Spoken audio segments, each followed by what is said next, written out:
Welcome back, dear listener. I hope you've brought your resolve with you for today's lesson, for it is on a topic most foul. Horus Heresy, Sieda 05014 M31, Galaxy in Flames. But the seeds of destruction for the Emperor's great dream had already been planted. One of the Primarchs, Lorgar Aurelian of the Wordbearers Legion, had secretly turned to the service of the Dark Gods of the Warp approximately 160 standard years into the Great Crusade. Seeking the true source of divinity in the universe after the Emperor had brutally reprimanded Lorgar and his legion at the perfect city of Monarchia on the world of Kor. For spreading the falsehood that the Emperor was the one true god of humanity, the Primarch began a great pilgrimage across the galaxy. Lorgar's quest eventually led the Wordbearers into the heart of the great permanent warp rift in the Segmentum Obscurus later named the Eye of Terror. There, Lorgar made contact with entities who he believed truly were divinities worthy of his worship, the Chaos Gods. Devoting himself to their vision of seeing the warp and real space intertwined into a single reality and the benefits he believed this would bring to humanity, the Primarch spent the next 4 solar decades preparing to convert his brothers and their legions to the service of chaos.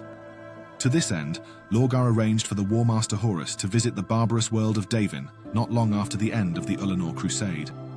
There, he arranged for the Warmaster to be mortally wounded by a weapon tainted by the dark touch of the Chaos God Nurgle, the Plague Father.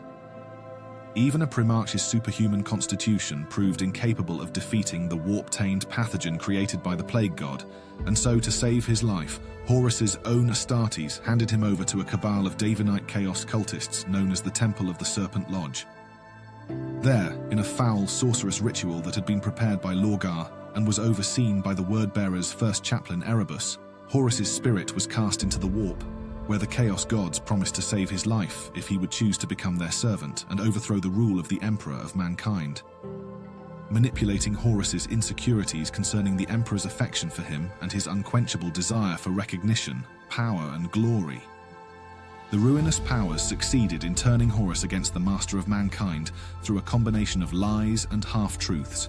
With his agreement to their bargain, Horus's soul was returned to his body in the Davinite temple, and he awoke fully healed, though he now walked the path of damnation.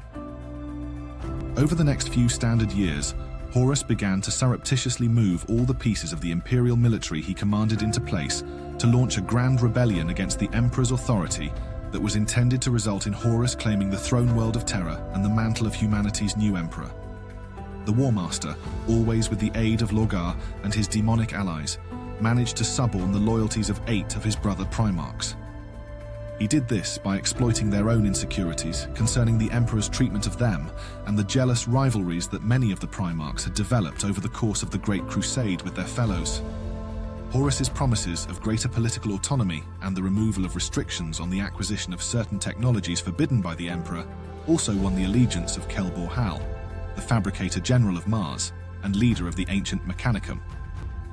By 005.M31, the treason of Horus, known in later centuries as the Horus Heresy, spread to embrace approximately half of the Imperium's military forces, including small planetary defense forces, many regiments of the Imperial Army, the 9 Chaos Space Marine traitor legions and nearly half of the ancient Mechanicum's potent Tagmata forces, Titan legions and night houses, forming the core of Mechanicum adepts who chose to serve the ruinous powers and were later called the Dark Mechanicum, though they referred to themselves as the True Mechanicum. The Horus Heresy truly began at the world of Istvan III, where Horus used the outbreak of a chaos-fueled rebellion against imperial rule as a pretext to send all of the loyalist Astartes, those space marines who Horus and his allied Primarchs knew would never turn against the Emperor, to the surface. Once the loyalists of 4 of the Space Marine legions allied to Horus were planetside and engaged in combat, the orbiting Imperial fleet unleashed a devastating bombardment of virus bombs upon them, seeking to kill all of the loyalists as well as the entire planetary population in what is remembered as the Istvan III atrocity. But Horus miscalculated, for several of the loyalists learned of the plot beforehand and were able to warn their battle brothers on the surface of Istvan III before the deadly barrage began. Thousands of loyalist Astartes survived, forcing Horus and the traitors to launch a solar weeks long campaign of grinding urban combat, against their former allies as atmospheric occlusion caused by the virus bombing prevented, a simple orbital bombardment of their positions. At the same time, another group of loyalists aboard the Death Guard Legion frigate Eisenstein managed to flee into the warp with news of the War Master's betrayal, intending to let the Emperor know of the treachery of his favorite son. After Horus finished off the Loyalists on Istvan III with an orbital bombardment, once the skies over the target area had cleared enough to allow a precise orbital assault, he moved his forces to the neighboring world of Istvan V to await the Imperial retribution he knew would come. The Loyalists rightly believed they outnumbered Horus's 4 Space Marine legions, and so when the Emperor, represented in the matter by Rogaldorn, Primarch of the Imperial Fists Legion and the Praetorian of Terror, sent a force of 7 legions against him at Istvan V, the Loyalists thought the War Master's rebellion would prove short-lived. But they had deeply underestimated the man the Emperor had chosen to take his place at the head of the Imperium's military machine. Of the 7 legions Astartes sent against him at Istvan V in Siema 006 M31, Horus had already secretly gained the allegiance of 4, who abruptly turned on the 3 Loyalist legions and destroyed them almost to an Astartes. In a single stroke, at the so-called drop site massacre of Istvan V, Horus had nearly doubled his forces and weakened those of the Loyalists to the point that he could now begin a drive on Terra itself. The terrible civil war that ensued as Horus drove towards the heart of the Imperium lasted for a further 7 standard years, killed trillions of men and women across the galaxy, and culminated in No. 014 M31 in a massive assault upon the Imperial Palace during the climactic siege of Terra. After 55 solar days of fighting, the war was ended by the Emperor and Horus dueling in single combat aboard Horus's flagship, the Gloriana-class battleship Vengeful Spirit in orbit of Terra, before further Loyalist reinforcements could reach the throne world and throw the traitor forces back from their prize. Although mortally wounded during the final battle with his once-favored son, who had become immensely powerful and swollen with the energies of the warp as a result of the united favor of the Chaos Gods, the Emperor was able to strike down Horus using the full gathered might of his unrivaled psychic powers. Despite his great sorrow and reluctance, the Emperor obliterated Horus's soul from the warp, preventing him from being resurrected to serve the ruinous powers once more. Without their leader, the unity of the forces of chaos soon crumbled, and as Loyalist reinforcements led by Robut Guilliman of the Ultramarines arrived in the Sol system, the traitor legions and their Dark Mechanicum and mortal allies retreated to the massive warp rift in the segmentum obscurus known as the Eye of Terror. At his own direction, the crippled body of the Emperor was installed into the cybernetic life support mechanisms of the psychic amplifier known as the Golden Throne.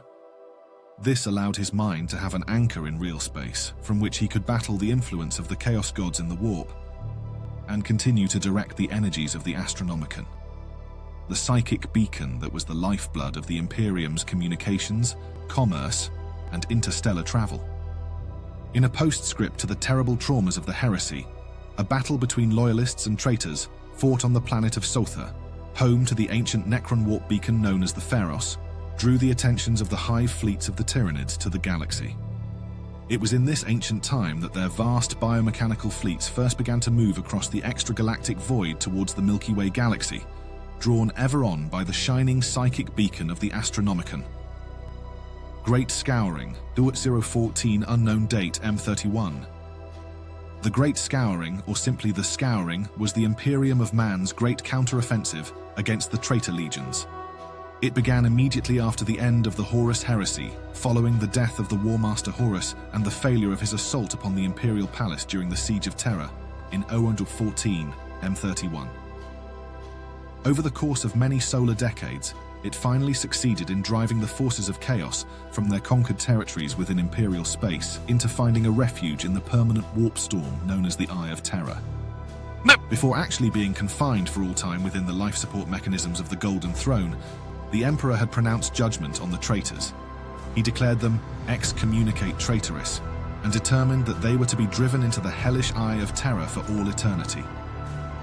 All records and memory of the traitor legions were to be later expunged from the Imperial archives.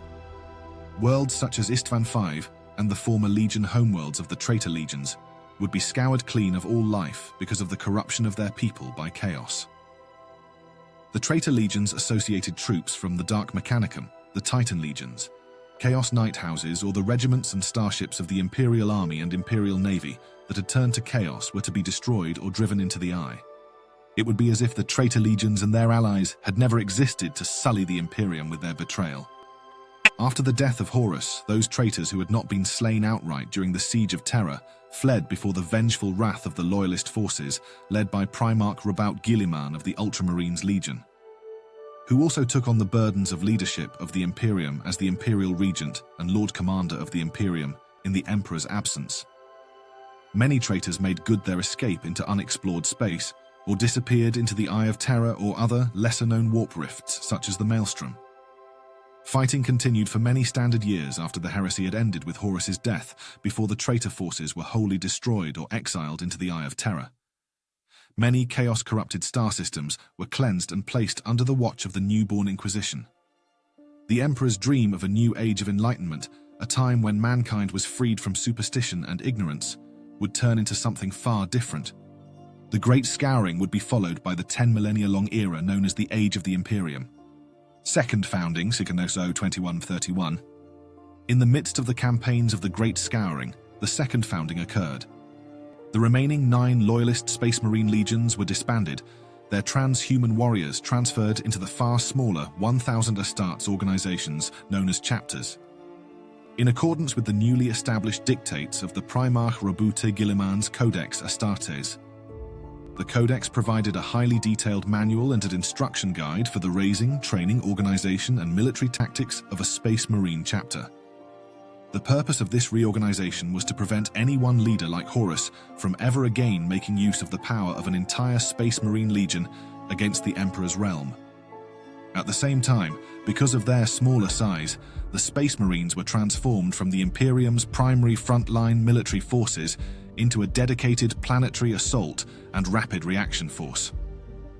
A portion of the Space Marines, now collectively known as the Adeptus Astartes, maintained their parent legion's original names, badges, and colors, whilst the remaining chapters took on new names and heraldry, and eventually developed independent chapter cultures, traditions, and beliefs.